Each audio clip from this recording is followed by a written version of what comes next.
Hello everyone, this is Ashley with C10 Minute Digitals. I'm going to show you how to use the fun and vibrant texture overlays in Photoshop.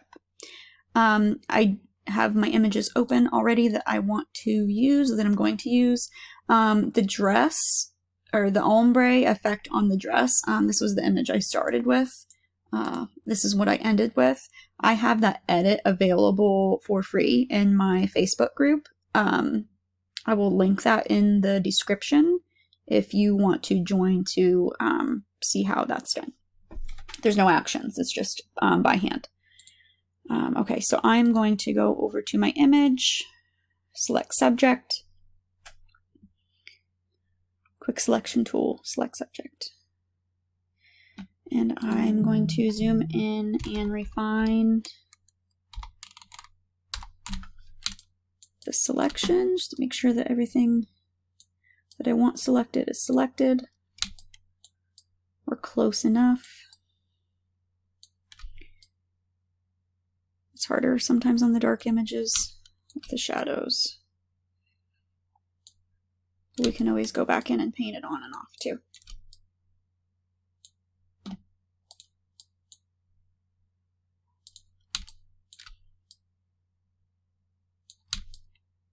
Okay, that's good enough for now.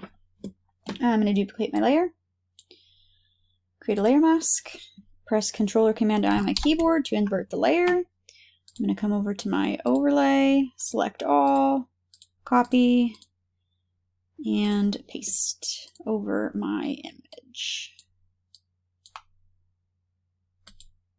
I was going to say, it's not letting me do it here. Okay.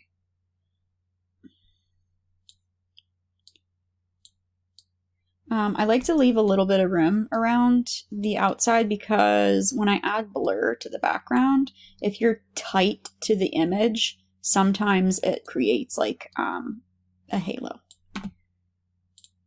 Okay, and I'm going to press Alt, either press Alt on my keyboard and click between the layers, or right click the layer and select Create Clipping Mask to put it behind my subject. First thing I'm going to do is add a little bit of blur to the overlay because it's like as sharp as her right now, and I want it to seem as though it's behind her. So I'm going to go up to Filter, Blur, Gaussian Blur, and let's see, I don't want to blur it that much. I'll probably just do, let's see, 1 to 1.5. I think I'm going to do 1.5. Okay, and I'm going to create a new layer, multiply blending mode. I'm going to create a clipping mask on that, so I'm only doing it to the backdrop and not on her. I'm going to grab a soft brush at about 20% opacity. I'm going to sample a dark part of the backdrop here, and I'm just going to paint some shadow behind her. And then I'm going to create another layer, multiply blending mode, create a clipping mask. I'm going to sample this blue, and I'm going to paint over some of this blue because it's on the darker part of the backdrop.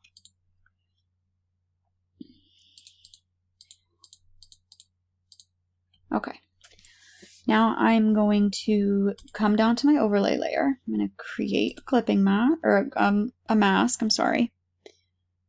20% opacity is good. I'm going to do a black brush, and I'm going to brush off, let's see, make it a little bit smaller here. I'm actually going to go up to like 50% to do the darker areas first. Down here where it would be shadowed, and over here where it would be shadowed.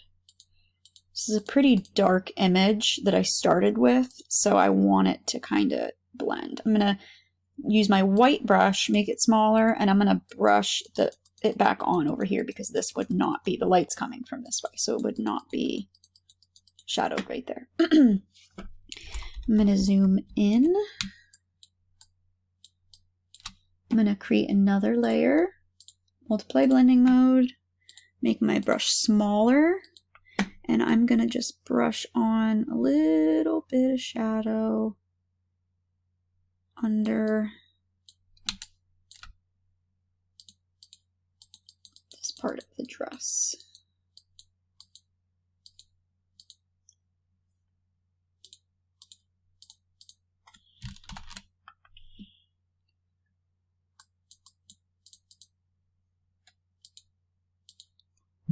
Play with it. I like to create new layers for my shadows. That way I can mess with them individually.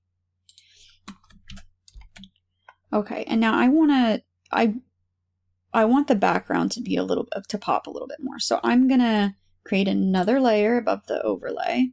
I'm gonna go to my gradient tool, and I'm going to go to my basics, and I'm just gonna do a black and white and just drag it across. So the black is over here and the white is on where my highlights are. And I'm gonna change that to soft light. And see how that kind of just made my whites pop, or my lights pop more and my darks pop more. I'm going to lower the opacity on it, create a layer mask on it, and I'm going to brush it off 100% down here. Oop, black to brush off, because I don't want that any lighter, because that's where my shadows are. Okay, and then I'm going to go to my, so I'm happy with where this is. Actually, I forgot to fix her up a little bit. So I'm going to go down to my mask on her, small, soft brush, 100% opacity. Switch to my white brush to brush off. And my black brush to brush on. If you've watched any of my other tutorials, you should know how to do this pretty well by now. I'm not going to go too crazy with it. Shadows are already blended. Okay, there wasn't really much I needed to do. Let me check her hair real quick.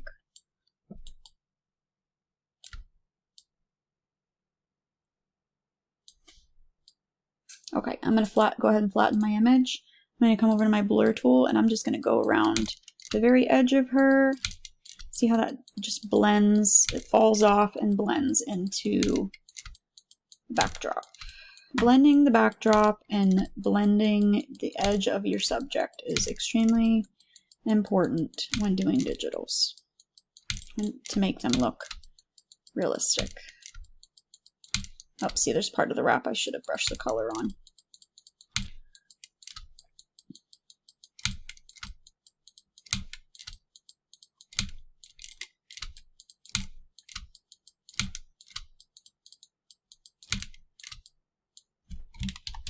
All right.